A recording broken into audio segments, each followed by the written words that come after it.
അറിവ് തിരുക്കോവിലിൽ എല്ലാ ചൊവ്വാഴ്ചകളിലും വേദാദ്രി മഹർഷി ഒരു ആത്മീയ സത്സംഗം നടത്താറുണ്ടായിരുന്നു. സംശയ നിവാരണങ്ങൾക്കായി പല ഭാഗങ്ങളിൽ നിന്നും ഗ്രാമപ്രദേശങ്ങളിൽ നിന്നുമൊക്കെ സാധാരണ ജനങ്ങൾ അവിടെ എത്തിച്ചേരാറുണ്ട്. മഹർഷി സംഭാഷണം തുടങ്ങുമ്പോൾ തന്നെ എല്ലാവരെയും അറിവിൽ ഉയർന്നവരെ, ചിന്തകളിൽ ഔന്നത്യമുള്ളവരെ എന്ന് അഭിസംബോധന ചെയ്തുകൊണ്ടായിരിക്കും തൻ്റെ പ്രഭാഷണം ആരംഭിക്കുന്നത്. അങ്ങനെ ഒരു ദിവസം വേദാദ്രി മഹർഷി തൻ്റെ പ്രഭാഷണം തുടങ്ങിയപ്പോൾ തന്നെ ഗ്രാമത്തിൽ നിന്നും വന്ന ഒരു പയ്യൻ കരയുവാൻ തുടങ്ങി.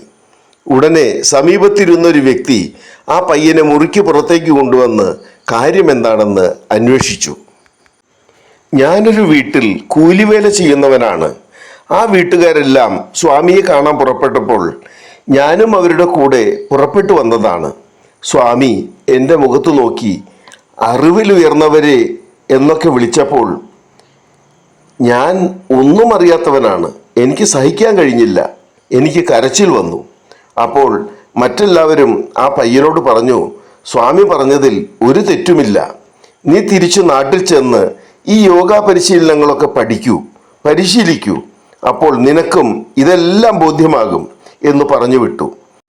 പിന്നീട് കുറച്ച് വർഷങ്ങൾക്ക് ശേഷം ആ പയ്യനെ വീണ്ടും അറിവ് തിരുക്കോവിലിൽ വെച്ച് കാണുവാൻ കഴിഞ്ഞു.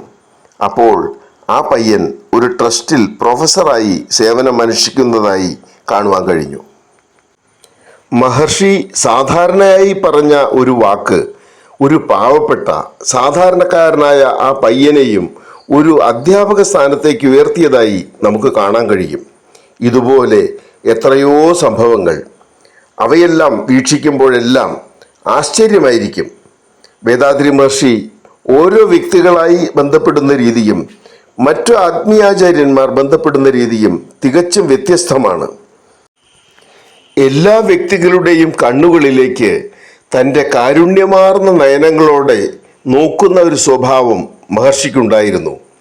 മഹർഷി ഭൗതിക ശരീരത്തിൽ അവിടെ നിലനിന്നിരുന്ന കാലഘട്ടത്തിൽ മഹർഷിയോടൊപ്പമുള്ള അധ്യാപകരോട് പലരോടും ധ്യാനം നടത്തുവാൻ മഹർഷി പറയും.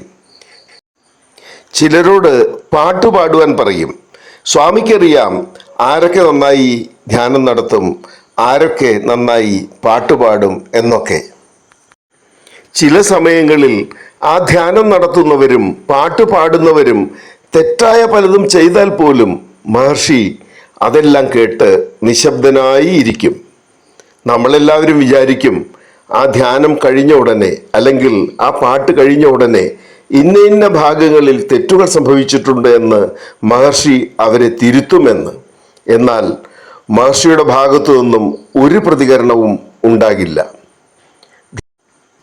ധ്യാനം കഴിഞ്ഞ ഉടനെ അല്ലെങ്കിൽ പാട്ട് കഴിഞ്ഞ ഉടനെ മഹർഷി പറയും, മഹത്തരമായി ധ്യാനം നടത്തിയ അധ്യാപകരെ എന്ന് പേരെടുത്തു പറഞ്ഞ് അനുഗ്രഹിക്കും.